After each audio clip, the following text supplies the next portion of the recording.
ऐसा इंसान है, इसका इतना नुकसान हुआ है कि इसकी कंपनी के सारे सेलिब्रिटी एम्बेसडर्स इसको छोड़ के चले गए हैं। तो आप भी इससे बात बंद करो, आप दूरी बना लो इससे। मैंने कहा ना, चुप रहो। बस इतनी सी प्रॉब्लम है, कोई बात। मैं हूं ना, आज से मैं हूँ इस कंपनी की ब्रांड एम्बेसडर। मेरी पीआर टीम अभी 5 मिनट में इसके बारे में अपडेट करना शुरू कर देगी। थैंक यू दी। काय का थैंक यू?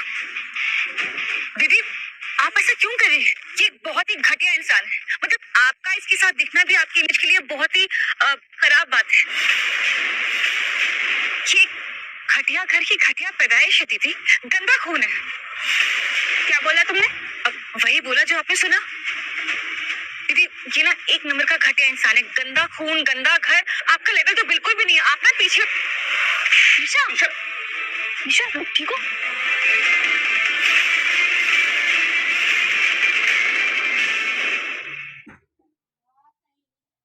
क्यों मारा आपने मुझे?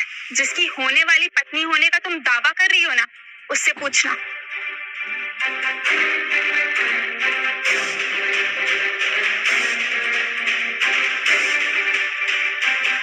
ये निशा, ये सच में तो आरव मल्होत्रा तो नहीं? मल्होत्रा का लौता बेटा? नहीं हो सकता, नहीं हो सकता। मैं जानती हूँ इसको। अगर ये होता तो मुझे मालूम होता ना। नहीं है ये। अब हम क्या करेंगे?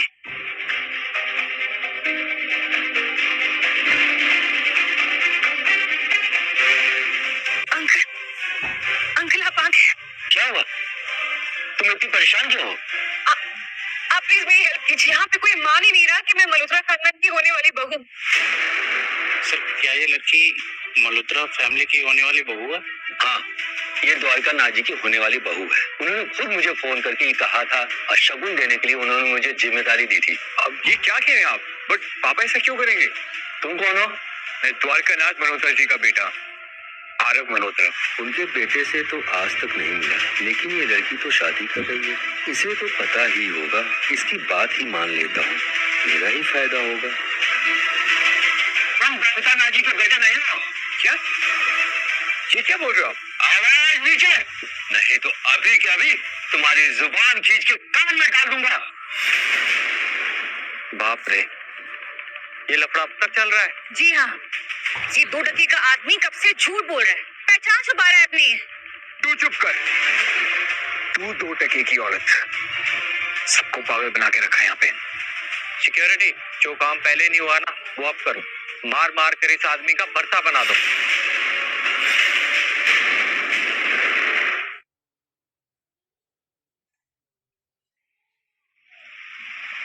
रुको,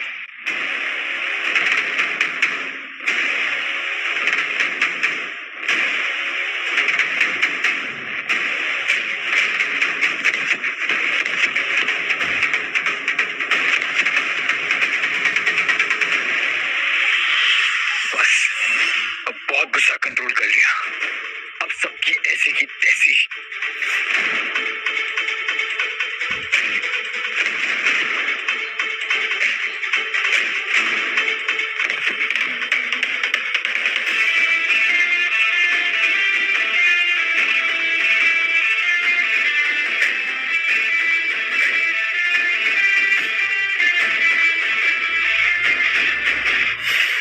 निशा, इसको तो कोई टच भी नहीं कर सकता, तो अल्फा एनिमल बन चुका है।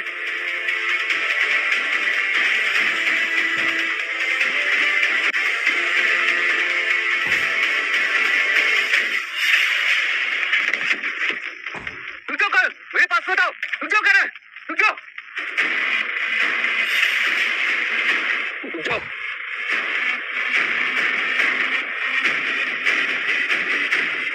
रुको।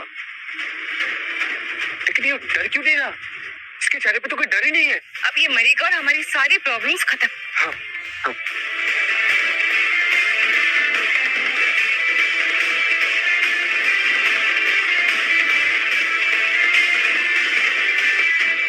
अरे क्या हो रहा है ये सब?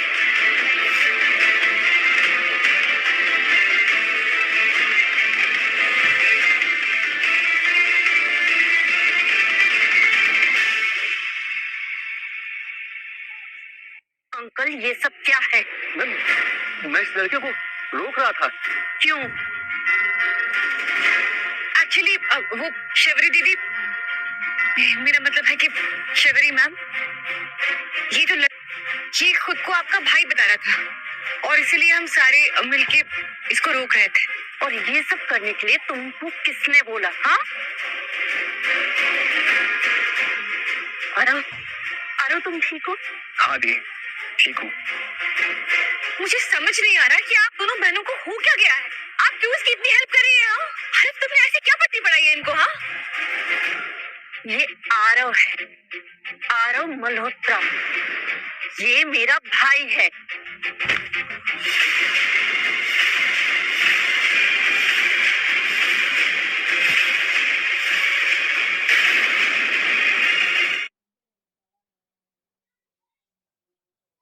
जो मेरे साथ था कॉलेज में, जो मेरा प्यार था, जिसने मुझे इतना प्यार किया, जिसको मैंने छोड़ दिया, वही असली आरव मल्होत्रा है।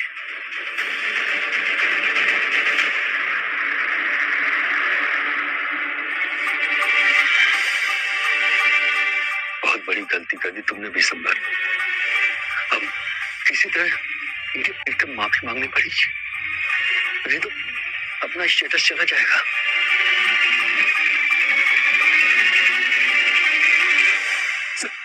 मुझे माफ कर दीजिए, मुझे नहीं पता था कि आरव आपका बेटा है।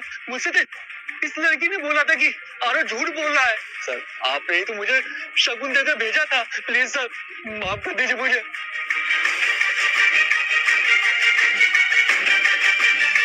पापा, ये शगुन का क्या चक्कर है? बेटा, जब मुझे पता चला कि तू इस लड़की से बहुत प्यार करता है, तब मैंने इस लड़की के लिए शगुन भिजवाया। लेकिन जब तक मुझे इस बात का पता चलता कि लड़की तुझसे प्यार नहीं करती, तुझे धोखे में रखा है, तेरी भावनाओं का खिलवाड़ किया है, तब तक विशंबर ने वो शगुन इस लड़की तक पहुंचा दिया। हाँ सर, इसमें मेरी क्या गलती थी? जानते हो विशंबर, तुम्हारी सबसे बड़ी गलती क्या है? तुमने द्वारकानाथ मल्होत्रा के बेटे को नहीं पहचाना। ये है तुम्हारी सबसे बड़ी गलती। और दूसरा, अगर तुम्हें किसी भी तरह का कोई भी डाउट था, कोई शक था, तो मुझे फोन करके पूछ लेते, कुछ क्लियर कर लेते कि मेरा बेटा है कि नहीं।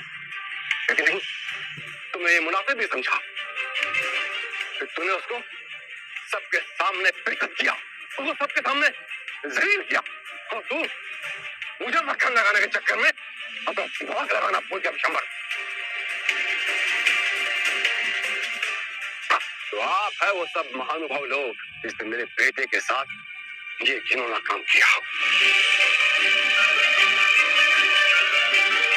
और तुमने मेरे बेटे के साथ प्यार का नाटक किया, उसको धोखा दिया, उसकी भावनाओं के साथ तुमने खिलवाड़ किया। तुम सब कैसे मुझे मेरे सामने खड़े हो? अरे जरा तेरी शर्म बाकी हो ना, तो चुल्लू पर पानी में डूब गया। लेकिन अंकल, सारी गलती हमारी नहीं है, कुछ गलती आरव की भी है कि 4 साल मेरे साथ था, लेकिन इसने एक बार भी नहीं कहा कि ये आपका बेटा। क्योंकि मैं तुम्हें साबित करना चाहता था कि मैं अपने दम पे कुछ कर सकता हूँ, लेकिन मैं तुम्हारे प्यार में इतना पागल हो गया कि कभी समझ ही नहीं पाया तुम एक नंबर की गिरी हुई और लालची लड़की हो। लेकिन आरव, कुछ नहीं, इन पैसों के लालच में आके तुमने इतने कर्म कांड किए ना, अब मैं भी देखता हूँ वो पैसा अब तुम कैसे कमाते हो। तुम जैसे जी रहे थे ना, अब तुम वैसे ही जियोगे रेंग रेंग कर, और तुम्हें वो जिंदगी भी नसीब नहीं होगी। वो हाल करूंगा तुम्हारा देखना कि मैं अब तुम लोगों को ब्लैकलिस्ट करता हूँ। और अब तुम मेरी कंपनी में तो क्या, बल्कि किसी भी कंपनी में काम करने के लायक नहीं बचोगे। ये है तुम्हारी सजा।